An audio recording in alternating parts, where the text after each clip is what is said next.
The first question is a very direct question, and that is, what are the compelling arguments for or against, from your point of view, medical uses of marijuana? We'll call on Susan first.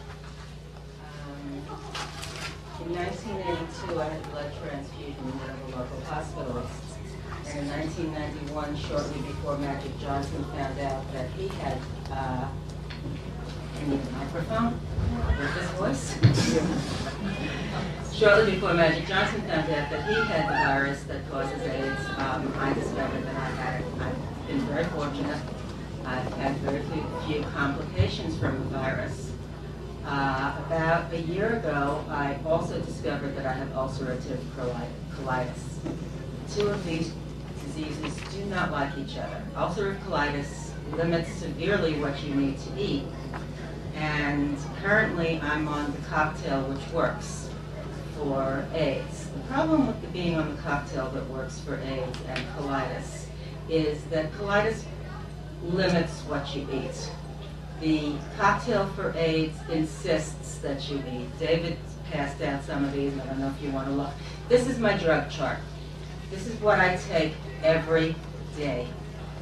And their prescriptions. And if you look at the top of the list, there's drugs that I must take with food, and there are drugs that I must take not having had food. The drugs all have side effects, most common of which are digestive, either nausea or diarrhea or all sorts of wonderful things that I would much prefer not to describe.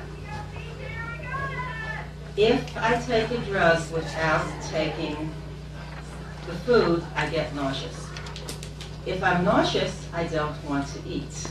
I can take the Ativan, which is the very last drug there, that will clear my nausea, but that will put me to sleep for most of the rest of the day. And if you look, I don't have that option. I get up at 6 o'clock in the morning and my last drugs are taken because you have to take them spaced apart. Otherwise, they also cause nausea. I smoked marijuana as a hippie. It was great, you know, you get stoned and wow, and you're far out there. I don't get stoned anymore. And in fact, when my husband suggested that I try marijuana for these various drugs, I was very against it. I was a older, respectable Sunday school teacher who does not smoke marijuana. It works. It doesn't get me stoned, and in fact, doctors, when they look at some of the charts that I take, I shouldn't be walking, I should be in bed asleep right now. 60 milligrams of morphine and 10 Vicodin pills usually knocks people out. Not me. The marijuana doesn't get me high. What it does is it allows me to eat so I can take the next pill. And I'm not sick from the diseases. The side effects, the nausea, what I'm feeling is from the next pill. It's how heavy duty do I want to get to knock myself out so I can take the next pill so that maybe the virus will not overcome my immune system. For me, it makes no sense. I can take the Ativan, and nice, I'm not nauseous. I'm also not coherent. There's a number of others that I can take, same thing. Marijuana gives me a level that allows me to function. And frankly, I like functioning. You also function within 3 minutes, which is good because we want to get rid of this. Well, I think I made my points on the legalization issue. It's just not logical to me. I don't want to be smoking marijuana. I feel that as a role model here, being a teacher, and it's something that I would like to do something that's legal. I would like to feel that I don't have to sneak. I know I can take the marijuana and smoke in the car. I know if I'm sitting in the car and smoking the marijuana when we're going to a restaurant, there's a risk that the police car next to me, and I'll get out. But I don't want to be there for so long. So that's it matters, you know.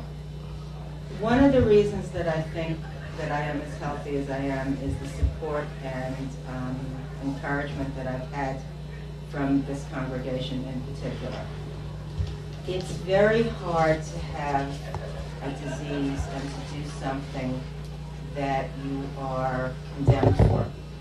I don't know if you noticed, but I was very clear at the beginning, this is how I got the virus, because that's the first question that people ask. How did you get it? What did you do wrong that caused you to get the virus? I'm a lucky one. I got it from a transfusion. People can't condemn me from it.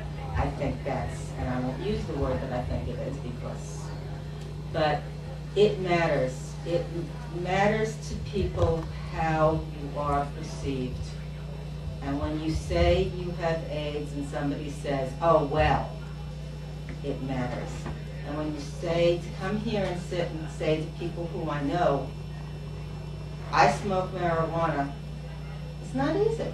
It wasn't an easy, yes, it's very funny. I was a hippie, I smoked when I was, whatever. And I'm fortunate that it allows me to be able to do it now. But it's not easy. And any part of this disease that is being made not easy helps to make people sicker.